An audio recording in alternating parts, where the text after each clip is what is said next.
So, missed last week's video. We're not missing this week's video. And yeah, we're on the big move to set up for another nurse tanking pumping job.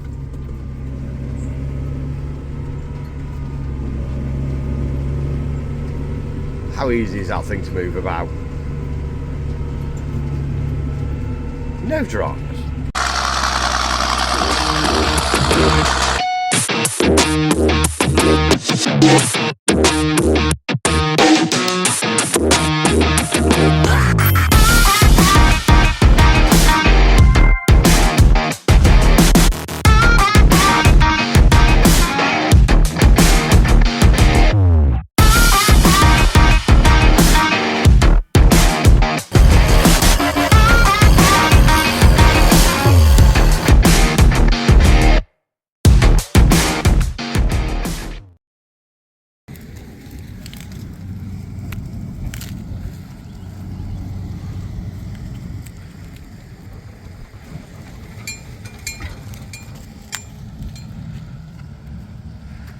Right, so we're all set up, ready to go. Just thought I'd actually explain what's what on here. So I've got two pipes to the nurse tank.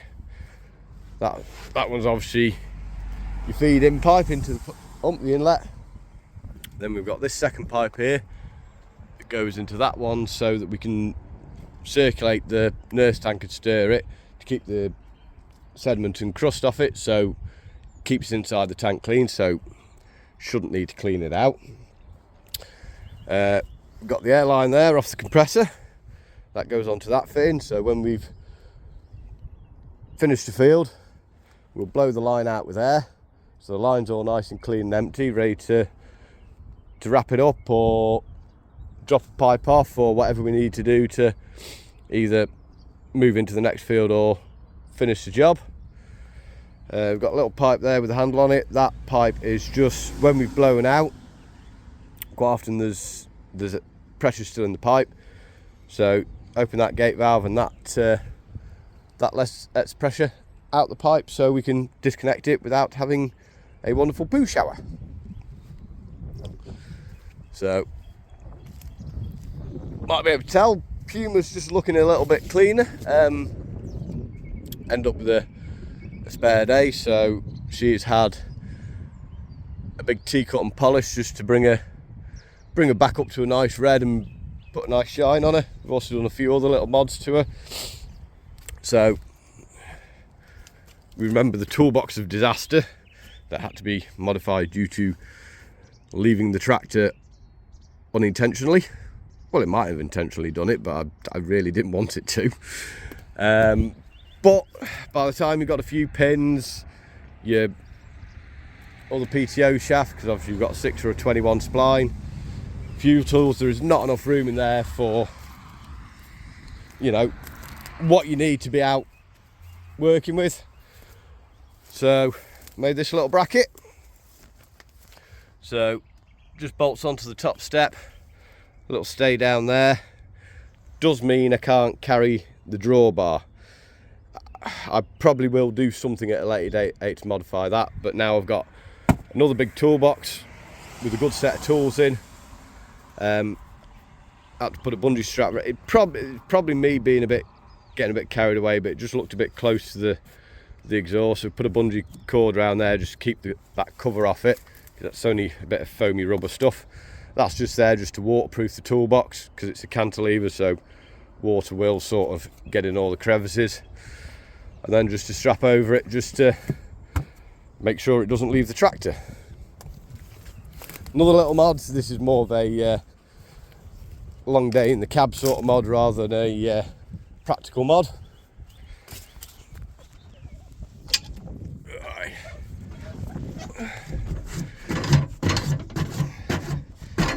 Not easy trying to keep a cab clean this time of year.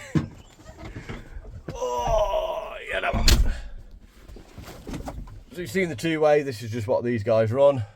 We've also got a little box up here. That is a DAB and Bluetooth receiver. So Got a little aerial there on the screen, on the window for the EAB aerial, and then it plugs into an aux cable there. Just run up the back there, plugs into the stereo. Now yes, I could have bought a DAB Bluetooth stereo, but to be fair, it's a decent Sony head unit. There's nothing wrong with it. It has cost me 150 odd quid to upgrade it to a DAB, whereas that Amazon 50 quid. Well, my mate bought one. Yeah, he managed to buy it cheap because he had a deal, and I think he paid 35 for it, and it's all right. Does the job. It does. Let's go under that one. Our first electric SUV, the ENY1. DAB. Oh, a hole-in-one. Yes. Fun. So, got more little bits I want to do to the tractor, just make it right, make it kind of a bit more, I won't say practical or user-friendly, because she's pretty bloody practical and user-friendly. Oh, another thing we did, more of a maintenance thing. The stabilisers on the back with Steve's on the link arms, so they've all been apart and greased and put back together. Also the mud guards, there was a bit of playing the bearings there on the pivoting mud guards. There was a bit of wear in it, which meant they sat sort of like that, which was bugging the living daylights out of me. So we've built them up and modified all them, so they now sit straight with the wheel, and moved them up so that they sit in the right position, which, it's a stupid little thing. It took a long time to do. It probably best part of half a day buggering around with them, getting them all to work right. Oh, and we've shortened the stop, so she's got some lock on her now. But it's, yeah, spent half a day. You'd almost say wasted half a day, because it doesn't affect the tractor's running at all. But it's just little things to keep pride in her. I do really like this tractor, and I would like to keep it right for as long as I can. I thought I'd show you the gear running the tankers. Happy lad giving the big old thumbs up. So she's 724, running on 3,500 gallon NC with the overhead boom.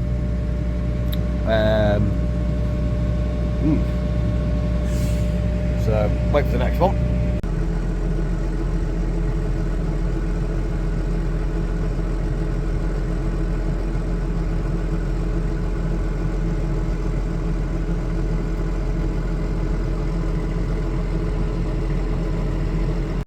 So rig number 2, I think I'm right saying this is the oldest fent on the fleet, 718, and she's got the, is it 16 or an 18,000 gallon Joskin on the back. She's the one with the arm on. Unfortunately, because of the gap between the nurse tank and the road and the overhead wires, fortunately he can't use his boom, so he's having to pipe it off, unfortunately, which does slow him down. I'd say that it's an 8-inch fill outlet, so he can fairly empty his tank quickly in here, to be fair. Well, and here's rig number 3 just coming up. This one is the 720, and she's got the 20,000 gallon Joskin on the back of her.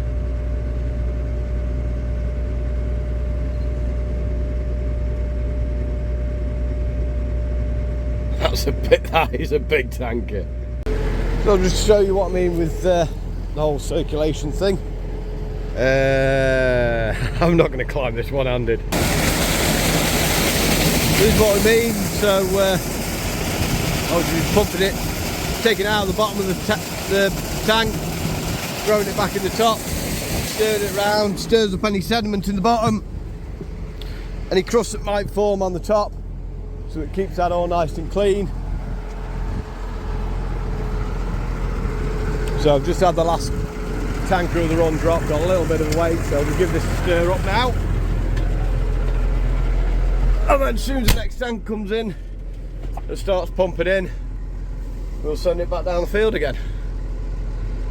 So weather's turning a bit the way it has all season so far, but he's finished that field over there now. So obviously got the airline in there. Obviously, stop saying obviously. Gate valve's air shut, so no air can go back into the tank. Airline's on, and it's blowing it all the way down the line there to the man there on the other end. So he'll be getting all the muck out the line now, which will give him enough to finish off, and then obviously it'll blow out, pipes will be empty, and he can move down into, oh, that's a big finger, that field down there. It's the plan. It's what we're working with.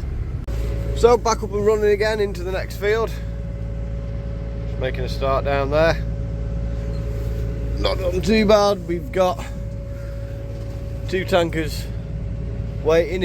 If we'd had the smaller Joskin and the NC, I'd have probably got them both in, so we'd have only had the one waiting, but just couldn't quite get all of that one in.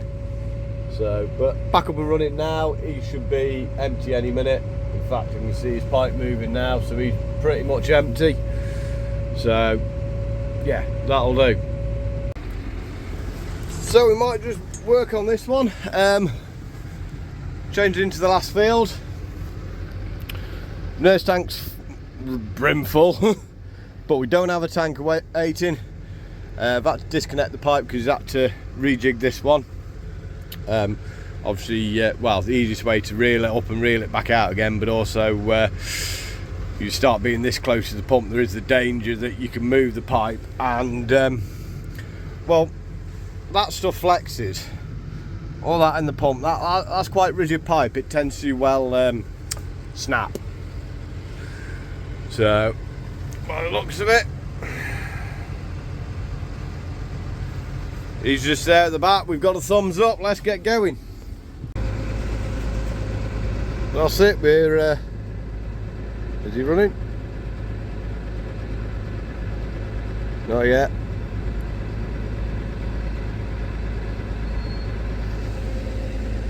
Well, the tanker's here, we're running, so we might as well go straight in. Vital stats on the screen. Have you got it down there, sorry, is it full, is it? So yes, statistics, so she's running 610 on the shaft, giving us like a 20-22% engine load. Come with like, I think we're about here when we started this morning. What, we're on 2 o'clock and we've still got 3/4 of tank of diesel, so oh, there you are. Fuel rate 1.9 gallons per hour.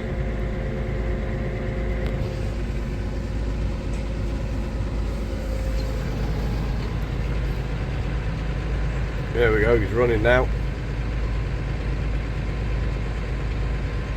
So that cultivator, it's not a deep leg cultivator, it probably puts it in 6 inches underground.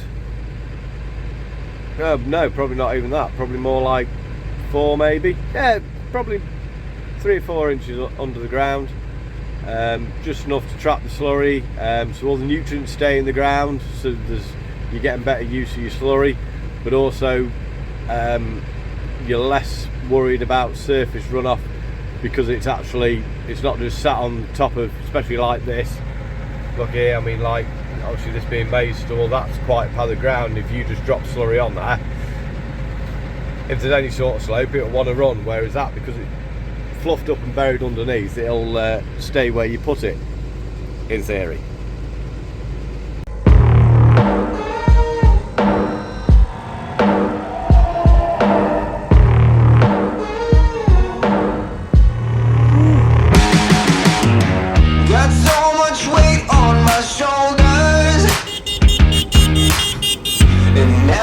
Knock me out, but I'm still home.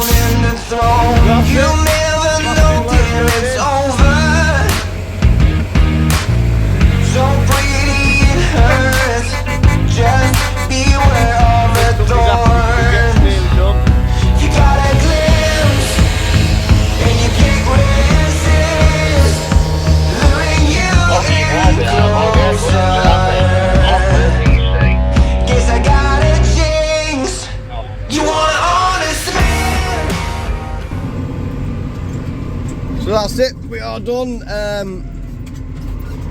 The lad on the cultivator, he's got his pipes to reel up. Land front me with the other tanker, he's I really hope I managed to click that off before it come through. Dear me, some people. Yeah, like I say, I'm just following in the last tanker home. He's giving me a hand to back the pump up. On the cultivator, he's just packing his pipes up now. So there's nothing really we can do to help him, really not. So yeah, that's it. That is a day. Well, what's a typical day for me? Sat on the nurse tank. Hope you've enjoyed this one. Don't forget to give it a grubby thumbs up if you have. Don't forget about the sharp. Comment section if you would like to say hello to me or any other person that's on there that's commenting. Remember, it's a nice community. Let's keep it that way. Yeah, that's it. As always, don't forget to look after yourselves, don't forget to look after each other, and we shall, all being well, hopefully see you next week. Give a thumbs up, and we are out of here.